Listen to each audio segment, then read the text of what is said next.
Alhamdulillah Rabbil Alameen wa salatu wa salamu ala Rasulillah Kareem. Last week we did 7 conditions that have to be fulfilled in order for your salah to be accepted outside of salah. 7 conditions outside of salah that have to be set in order for your salah to be accepted. Number 1, clean clothes. Number 2, clean body. Number 3, clean place. Number 4, time. Number 5, qibla. Number 6, niyyah. Number 7, intention. That is niyyah. Clean clothes, clean body, clean place, time, qibla, niyyah. Clean body. Maybe there's 6, not 7. 6. That's right. You have 6? Yeah, okay, 6. Clean body, clean clothes, clean place, time, niyyah. Oh, and number 7, satr. Your awrah being covered. That's number 7. What do you mean? Your awrah from the navel to the knees being covered. Being covered. Then we went over if Shorts. yeah. Then we went over how much. So I said clean clothes, right? So to what extent could your clothes maybe be dirty? So if it's minor impurity, which we already did, minor impurity, it's allowed to be 1/4 of the limb, like bird poop, 1/4 of the limb. And if it's major impurity, it's only allowed to be the size of a quarter. Huh? The size of a quarter.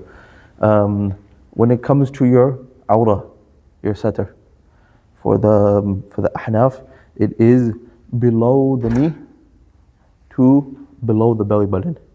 Has to be covered. For the other madahib, some of them the knee doesn't have to be. The knee could be exposed. So then, what is the amount that if that amount of the satr is exposed, then your salah won't be accepted? The amount that if your satr is exposed is if it's say 1/4 of your thigh. If it's 1/4 of your thigh, then your satr is exposed. Or if it's 1/4 from the belly button downwards. You understand? In terms of if that is how much your awrah is exposed, then your salah will not be valid. Okay. Then today we'll go over the procedure in salah. Okay. Number 1.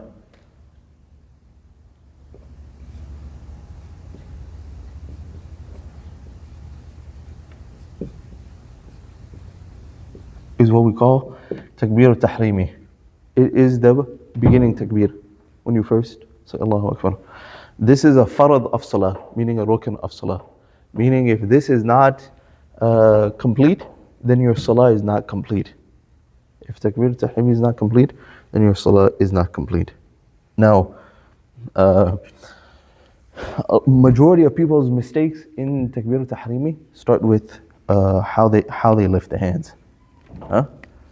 Number 1 is the main principle in salah is your whole body needs to be facing the qibla, right? So even from toes to head, so your toes are supposed to be pointed straight. Sometimes you see some people they sound like this, right? That's just their natural way of standing.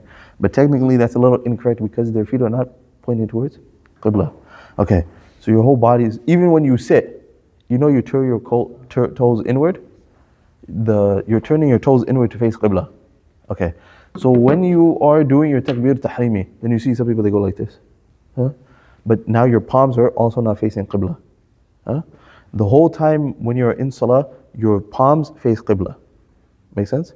So for your palms to face qibla, you can either, you have 2 options. Either you raise them close to your ears, and your palms are still facing qibla, or even if you raise them like to below your ears, this is also a valid opinion, like you raise them like this, like that. But regardless, your palms face qibla.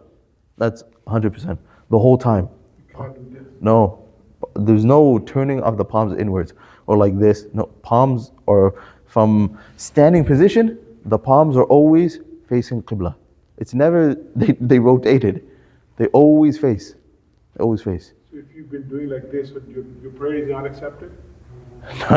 No, but now you have to change it. If you've been doing it any other way. Now, because this is a rukn, meaning if it's not there, your salah is not there. Okay.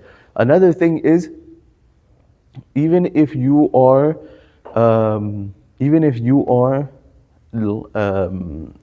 joining the imam, huh? You're joining the imam. This takbir, Allahu Akbar, you still say it, huh? Allah, but to yourself, not loudly, but Allahu Akbar. This is takbir tahrimi. You say it, or especially if you're praying by yourself, a little bit Allahu Akbar, because you have to make sure you said it in order for your salah to be accepted. And then of course, hands forward. Okay, then so you made takbir tahrimi, and now you fold your hands as a man. Okay, when you fold your hands, the correct procedure is these two fingers are going to wrap around the bottom, and this is going to be the top three on top of your forearm, like this. The third, yeah, there you go, like that. Yeah, this is how you hold it. So those two at the bottom, and then the position that you're going to put your hands, obviously it differs according to madhab, but the majority ours is you put them right where your belly button is, like right there. Yeah. So you put your hands right there, you fold them, and then that's where your salah is going to start. For women, it's obviously different. For women, it's closer to the chest. And even the way they put their hands is a little bit different. For men, it's different. Okay, so then you have put your hands like this, and your things like that. So now the first thing you're going to say after takbir tahrimi is what we call thana. Huh? You know thana? Yeah. سبحانك اللهم وبحمدك وتبارك اسمك وتعالى جدك ولا إله غيرك. Some people add وجل ثناؤك ولا إله غيرك. That's your thana. سبحانك اللهم وبحمدك وتبارك اسمك وتعالى جدك ولا إله غيرك. If you don't know this, let me know and I can write it down. But that is your thana. This is not a rukn of salah though. It's not a rukn. It's not farad. Meaning, it's not like takbir tahrimi. Okay? It's part of salah, but it's not rukn. Rukn means farad, means mandatory, means you need to do it. Huh? Takbir tahrimi is rukn. Okay. After you have done thana, then you say, either you can say A'udhu billahi minash shaitanir rajim, bismillahir rahmanir rahim. Some people say you don't have to. That's also a difference of opinion. You're going to go straight into Fatiha. Huh? Fatiha plus a surah. Okay. This is also another rukn, qira'ah. Qira'ah of Quran in salah is a rukn. Meaning if you didn't have this much amount of qira'ah, your salah is not accepted. And the amount of the qira'ah is the amount of Inna a'tainaka al-kawthar. If you did not have this amount of Inna a'tainaka al-kawthar, your salah is not accepted. That's what we call. Three ayah? No, it could be one ayah, but it just has to be this amount. So for example, Ayatul Kursi is only one ayah, but it has the amount of Inna a'taina. That's number two. Rukn of salah that you're going to have is qira'ah. Recitation. That. Okay.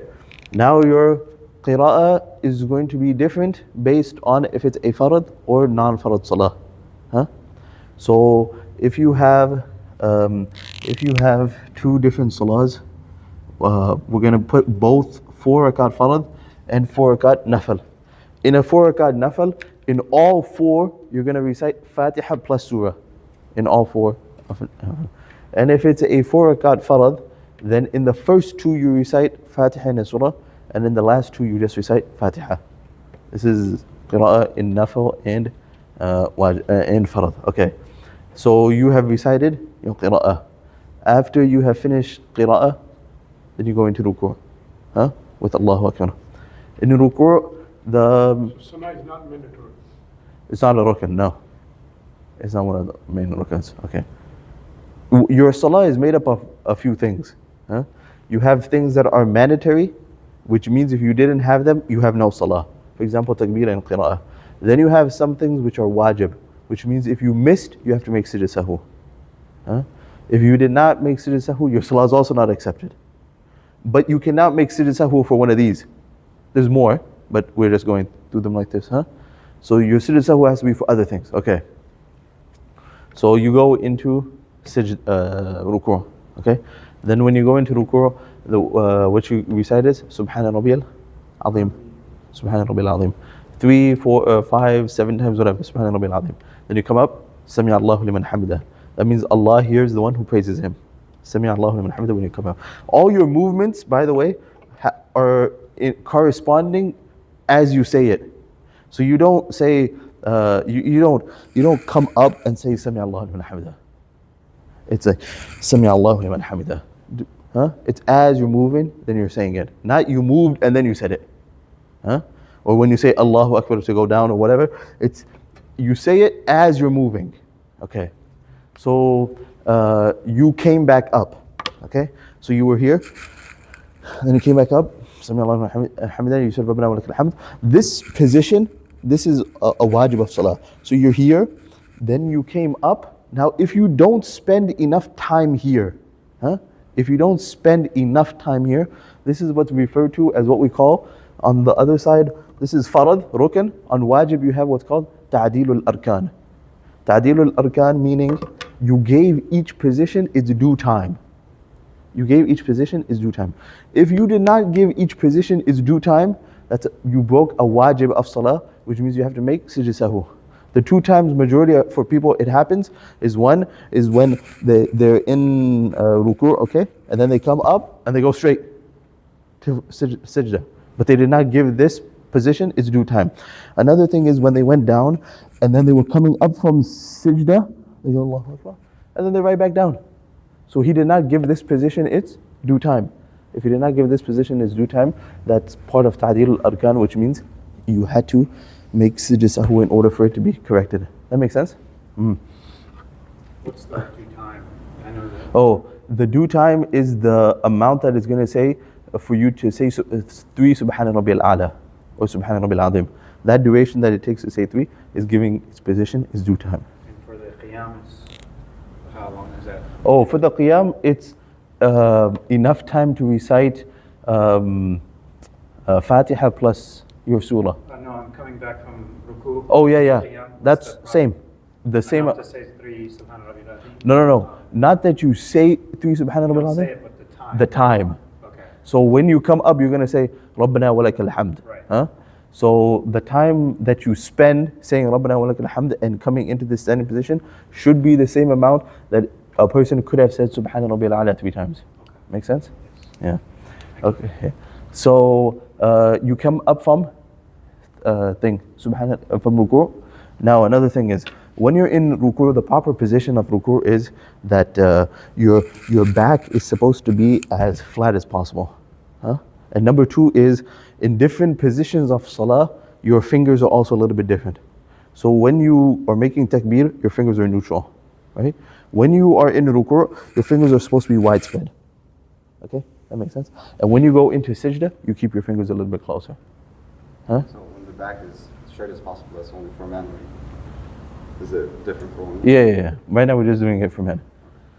So what is the proper way of sajda sahwi? Okay, we'll get to that inshallah. You say going to such the fingers together. So hands should be flat? Hands, Or palms knuckles- flat. or Knuckles, if there's wrist issues, are knuckles accepted? Or The problem with knuckles is, like going down, to go into it? to go, yeah, that's fine. That's Knuckles are okay. yeah, knuckles. Once you're in it, Yeah, are palms. open, but going down, Yeah, it going. doesn't matter. No, Okay. doesn't matter. Okay. Yeah, that's fine. Yes. Your feet should align with your shoulders, right? Yeah. Your feet are aligned with your shoulders, correct? So, like, during the congregation prayer, when there's gaps, right? Uh-huh. Is it permissible to like Spread it? Okay. spread it a little bit? The problem is you're standing in congregation, okay? Let's say you're standing shoulder width apart, okay? A little bit, you're standing shoulder width. And the next guy has a gap, okay? Now, so you move like this, okay? But the problem is, when you move like this, you created a bigger gap up here. In relation to which gap is more important, the shoulder gap is more important than the foot, okay? So like Kel, just stand over here real quick. Let's say Kel is standing there, and I'm standing here, and I just decided, let me go like this. Okay, but now I left a huge gap in the shoulder. So technically, I should just move this guy so his shoulder is touching my shoulder. That's what you want. Your shoulder touching his shoulder to prevent gaps. So you tell them before the prayer. Yeah, but sometimes what if it's the second row, third row, whatever, or they came later. Especially what happens is, as the salah progresses, this happens to me. And sometimes I'm praying, and I notice when I started, I was shoulder with the guy. By the third rakah, he's half a foot that way. I didn't even get there. So yeah, it happens. But yeah, the important thing is your shoulder is supposed to be on that guy's shoulder. So ideally, if you go a little bit more narrow than shoulder width apart with your feet, because then that'll help the shoulders be all together. Make sense? Okay. If you have any questions, sister, you can just speak it. Ask. Ask. Okay, so you come back from ruku', Sami Allahu liman hamdah, Rabbana wa lakal hamd, or Rabbana lakal hamd, either way is fine. Then you go into sajda. Now, ideally when you go into sajda, you go knees first and then your palms. But maybe some people have knee issues or knees hurting, then you go with your knuckles or whatnot, that's fine too. So you go into sajda, and now in sajda, the Prophet ﷺ has a hadith, 6 limbs have to be touching the ground. Okay? So obviously you have your toes on the ground, you have your knees on the ground, you have your arms on the ground. Now, but the 2 most important limbs is your forehead and your nose has to be touching the ground. Otherwise your sajda is not correct. If your sajda is not correct, that's another rukn of salah. Forehead and nose has to be touching on the ground. And the way you're as a man, when you're coming into sajda, is your elbows are supposed to be flared out. Like, flared out. So your elbows are flared out. This is mainly when you pray by yourself, because if you pray in congregation, that might not be always possible. When you pray by yourself in your sajda, elbows flared out, and your fingers a little bit closer together. And you make sure forehead and thing is touching. Let's say, like for me, maybe I'm wearing a cap, or some people they wear a turban or something. So let's say they have or a bandana, a piece of cloth. If it's like a thin piece of cloth, like a bandana or something, and you make sajda, it's fine. Or a cap or something, it's part of his forehead. Let's say it's a thicker piece of material. Maybe he's wearing a turban, that's a thicker too. Then when he gets into sajda, even if his forehead doesn't touch and just the turban touches, it's fine, but he presses his head. Does that make sense? So he applied pressure, okay? And his nose has to touch, obviously, of course. Those are the 2 principles. So he was in sajda, Subhana Rabbi al-A'la, Subhana Rabbi al-A'la, Subhana Rabbi al-A'la. He sits up. When he sits up, there's many different supplications. Some people say, Rabbi ghfirli, Rabbi ghfirli, Rabbi ghfirli, warhamni, warzuqni, so on and so forth, many different supplications. But make sure he sits. Now, in this sitting, he has 2 options. Option number one is he sat between the 2 sajdas. Option number 1 is he sat like this. Do you see that? And option number 2 is he sat like this. Does that make sense? Yeah. Huh? Both are okay? In this sitting, yeah. One is he sat on his toes and one is he sat on his foot. But regardless, his toes are still facing Qibla in both. Does that make sense? Even in the other one, his toes still face Qibla. His toes always face Qibla. You're sitting on your left foot. Yeah, so you sit on your left foot and you try to rotate your toes inwards. Okay. So then he sat there, he said, Rabbi ghfirli, for the amount that's 3, Subhana Rabbil A'la. Then he goes back into sajda, then he sits up, he continues his salah, so on and so forth. Until he comes to his second rakat. After his second rakat, what's he going to do? He's going to have to sit. Now, when he sits, he recites tashahud. At-tahiyyatu lillahi wa salawatu wa tayyibat. Assalamu alayka ayyuhan nabiy wa rahmatullahi wa barakatuh. Assalamu alayna wa ala ibadillahi salihin. Ashhadu an la ilaha illallah wa ashhadu anna Muhammadan abduhu rasulullah. Now let's say he's performing a 4 rakat salah. And how much is he supposed to read? He's only supposed to read up to Ashhadu an la ilaha illallah wa ashhadu anna Muhammadan rasulullah. If he goes more, Now he added something to his salah, he has to make sujood sahu. Huh? Let's say if he goes more. If you start with the darood, Yeah, you start Allahumma salli ala Muhammad, now he has to make sujood sahu. Because he added something that was not supposed to be there. He was supposed to stop at Ashhadu an la ilaha illallah wa ashhadu anna Muhammadan rasulullah and get up. But he didn't. So he continued. So he had to make sujood sahu. Okay, that's an important detail. So he gets up, now he's in his So in the sajda, can you also recite the Sharif or do your prayer? if it's in Arabic, yeah. Anything in Arabic goes. Can you recite Holy Quran as well? No. Arabic supplications, Arabic dua, Arabic adhkar is fine. Including Durood. Including durood. But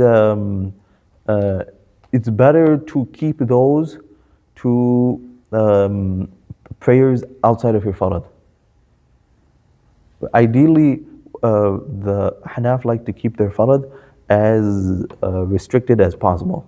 So you don't start reciting du'as and stuff in your farad.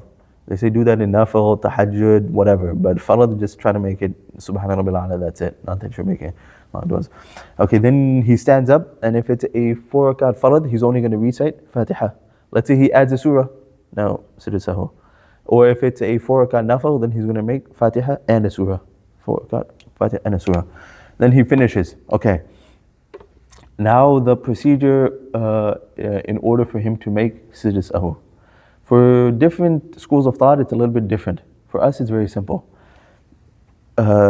He sits after his final sitting, and he recites tashahhud, the complete tashahhud, beginning to end. So durood included, and Allahumma inni zalamtu nafsi dhulman kathiran wa la yaghfiru illa anta faghfir li maghfiratan min indika warhamni innaka antal ghafurur rahim. Whatever dua he is at the end, then he makes salam once, and then he makes 2 sajdas, and then he sits up and repeats his tashahhud. So he made tashahhud, he made salam once, he makes sajda, then he sits up and repeats his tashahhud. This is Yeah, sujood sahu. But you'll see other people do it differently. Some people, they might recite tashahhud and then make sajda and then salam. They'll make it a little bit differently. Some people, like for other madahib, if they added into the salah, then they'll put the sujood sahu after salam.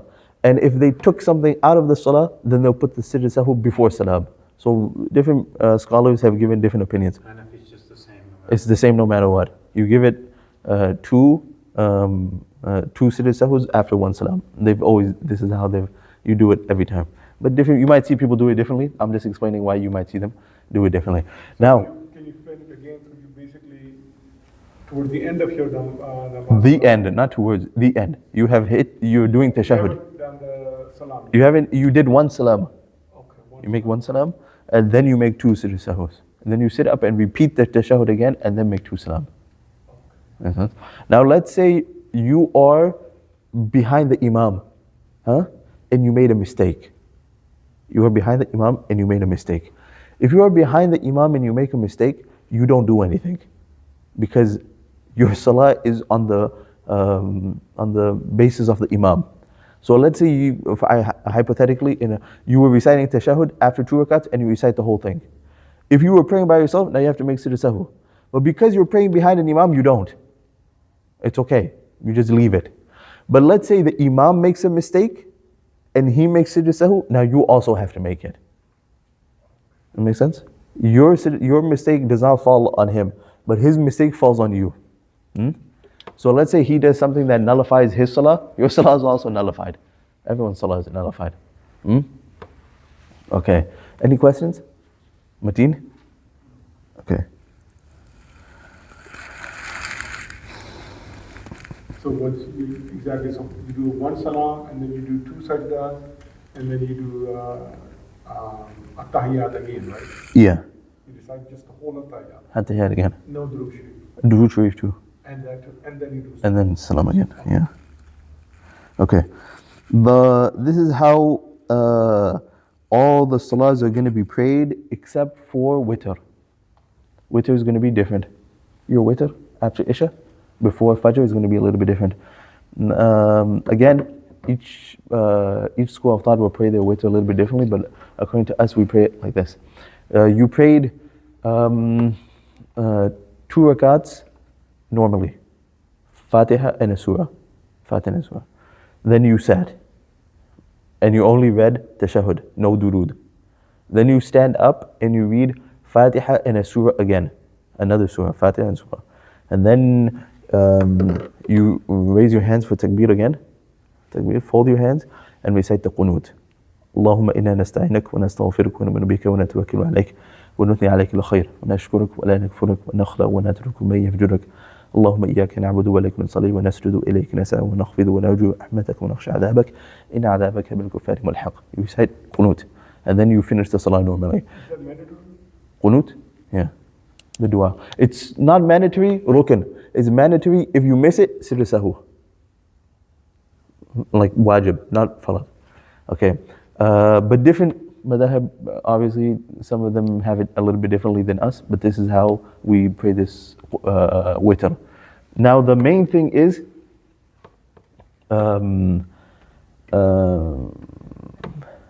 this. Not mazahib, fiqh. No, madhab. Mazahib. It's called madhab. Different fiqhs are not. No. Fiqh is just a subject. So, okay. Mazahib is only one Islam. No. There's only one deen. One deen. One deen is Islam. Madhab just means your path. Your school of thought. School of thought. So Yeah. Not like Shia. No. That's a different deen. Or that's a different manhaj. You could call it maslak. But madhab is just your path. Anyway, yeah. So they might pray it a little bit differently, but for us, our qunut is always silent. And it's like that, instead of raising your hands like this. But different people will pray differently. And that's something you just have to understand is, if someone might be doing something differently than you're doing it differently, doesn't mean he's wrong.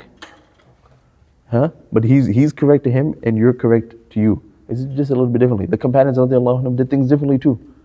Last Ramadan, the Imam raised his hand, but some people didn't. Yeah, some people, they don't raise their hands, some people raise their hands.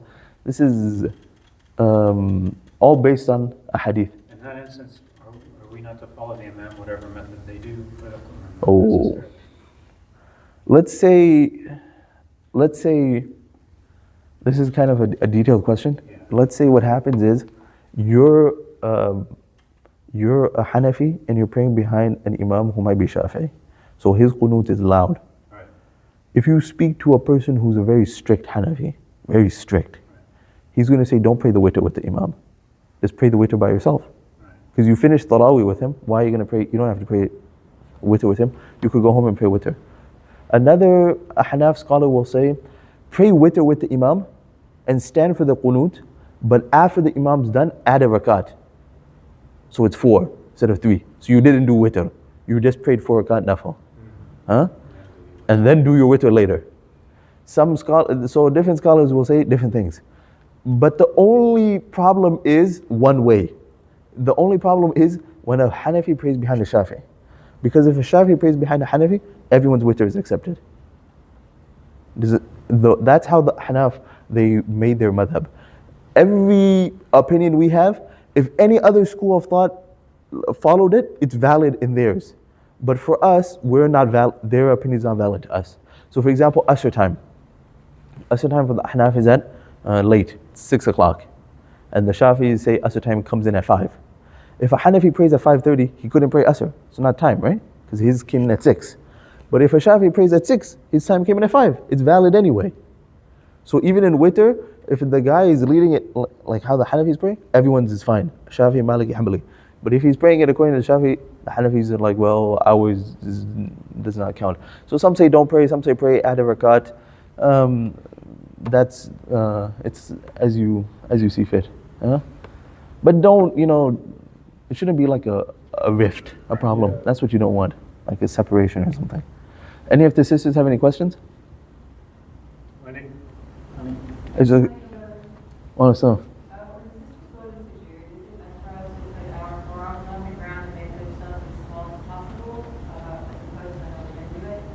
Yes.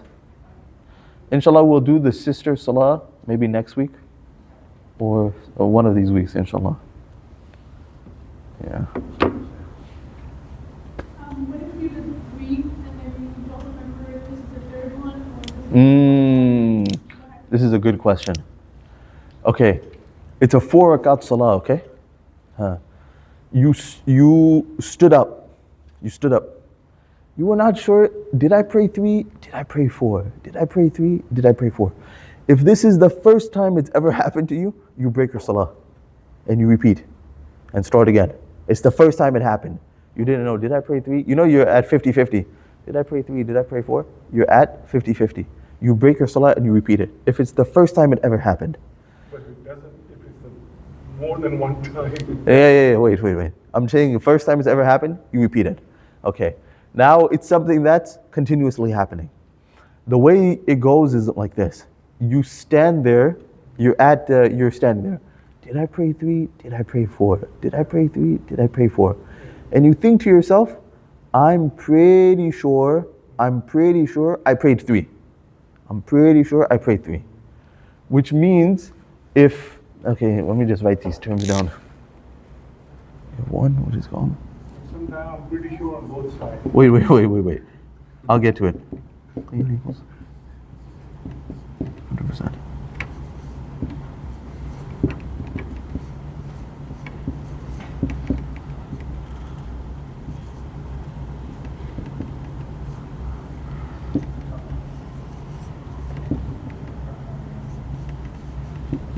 Okay, you have these 3 terms. One is called yaqeen, one is called ghalabatul dhann, and one is called shak. Okay, you're standing there and you think, did I pray 3? Did I pray 4? And you think, I'm pretty sure I prayed 3. I'm pretty sure I prayed 3. So anything where you're 51% or more, meaning you're like 70% sure I prayed, 60% sure I prayed, I'm majority on the side that I prayed 3, it means you prayed 3. It means you prayed 3. Okay. Now let's say you're on the side, oh man, I'm pretty sure I did not pray 3. Then you did not pray 3. Okay? So your ghalabatul dhann, which means your 51%, becomes 100%. Yaqeen means you're certain. I know I prayed 2. Ghalabatul dhann means I'm pretty sure I prayed 2. And shak means I don't know what I prayed. I'm super doubtful. I have no idea. Okay, so you stood there for a second and you said, I think I prayed 3. Okay, let me pray the 4th. Okay, you stood there and said, I don't know how many I prayed. Now you're at 50-50, exact 50-50. You're standing there. Did I pray 3? Did I pray 4? Do I get up? You're at exact 50-50. Okay, so you're at exact 50-50. Did I pray 3 or did I pray 4? But how many do you know you prayed? 2. No. Did I pray 3 or did I pray 4? I think I did 4. So No. You're thinking, did I pray 3 or did I pray 4? You're at 50-50 between 3 and 4. So what do you know you prayed? 3. So when you're at 50-50 on 3 and 4, but you know you prayed 3, you go to 3. Because you know you prayed 3. Right now I can't make a decision. If I say I'm 50-50, I prayed 3 or 4, I think I prayed 4. Even though I know I prayed 3, but since I think I prayed 4, it becomes my new, I know I prayed 4. Does that make sense? But if I'm at 50-50, did I pray 3 or did I pray 4? But I don't have any, I think I did this, then I go back to what I know. So the principle in fiqh is called al-yaqeen la yazulu bishak. Your certainty, 100%, cannot be overridden by 49%. But 100% can be overridden by 51%. Make sense? that's shak. Shak is 49% or lower. And ghalabatul dhann is 51% or higher. So for example, a person is thinking to themselves, this comes in more than just salah. A person is thinking, man, do I have wudu or do I not? Do I have wudu or do I not? Do I have wudu or do I not? Now, if he thinks, I have wudu. I'm pretty sure I have wudu. He has wudu. Okay. He thinks back and says, man, I really can't remember. Do I have wudu or do I not? And he's at 50-50. Do I have wudu or do I not? But what does he know? He had wudu, right? Now he doesn't have any recollection that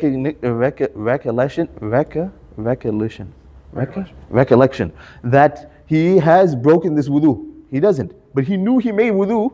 Now he can't remember, did I break it? So he has wudu again? Because he went back to what he knows. Yaqeen. His yaqeen. That's important. In everything, fasting. He's not sure, It comes in a lot of fiqh things. Your yaqeen, your ghalabat al-dhan, and your shak. You had a question? Yes, on the salah, when you're in this situation, this doesn't constitute such a so, does it? No. Okay. This doesn't constitute sahur. What constitutes it is if he, let's say, what would constitute it, hypothetically, is let's say he at three, he prayed 3, and his ghalabat al-dhan then told him, you prayed 4.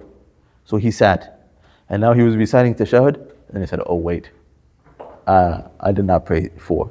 Then he stands up. Then because he added that, now he has to make it a sahur.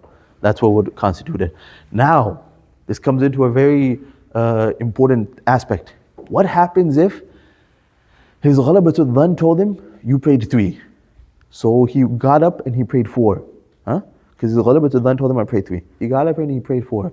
Then he got into tashahhud after 4. When he got into tashahhud after 4, he said, oh, I prayed 5. I prayed 5. Now, if he prayed 5 and he did not separate between 4 and 5 with the sitting, he has to repeat that prayer. Whole prayer. Because now he prayed 3 back to back with no sitting after 2. This broke his salah. He did not pray something valid. He did not pray something valid. If somehow he had sat after 4 and then stood up at 5, and now he's standing there in 5 thinking, oh man, this is my 5th rakat. But he sat after 4. Then he does not end the salah after 5. He prays 6. And then he adds 6 to 5, and he has 4 rakat farad and 2 rakat nafil. Does this make sense? But there's no such thing as a 1 rakat nafil. That's not a thing. You don't have a 1 rakat nafil. So if he prayed 4, and he stood up accidentally at 5, thinking I only prayed 2, for example, he thinks I only prayed 2, so he stood up after 4, and then in 5 he realized, oh man, I prayed 4, not 2. But now he doesn't end it at 5. He stands up, prays 6, and he has 4 rakat farad and 2 rakat nafil. But he cannot have 2, and he sat 3, and then he sat after 3rd, and then 1. Because you cannot have a sitting after 3. This salah is batil. It's not accepted. Make sense? Allah? It's void. It cannot be, it does not make sense. Did that answer your question? Yes. I think it's time for adhan, inshallah.